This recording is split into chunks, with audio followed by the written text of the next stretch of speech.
gagawin natin ngayon? Tayo ay magpipinta gamit ang Liquid Magic Papel. Sa pamamagitan ng liquid magic papel na ito ay makakagawa tayo ng kakaibang painting. Do you believe? Okay, ihanda na ang mga plastic na plato. Eto, plastic na plato. Pintura! Mga pintura. At hindi tayo gagamit ng paintbrush, kundi cotton buds! Pero bago ang lahat, tawagin muna natin sila JR, Charlene, at Rebecca!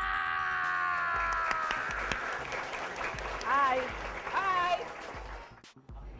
Simulan na natin! Okay, first, ibuhos nyo ang Liquid Magic Papel sa plate.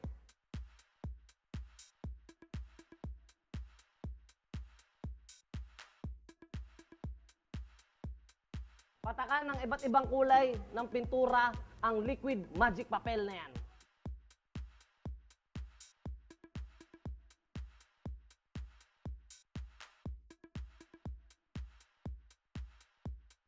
O ngayon, Okay, isausaw nyo na ang cotton buds sa mga pintura na nilagay nyo.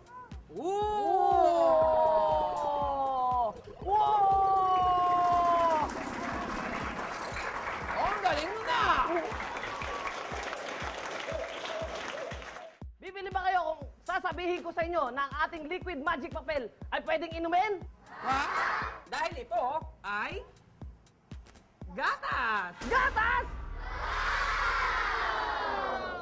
At alam niyo ba kung ano to?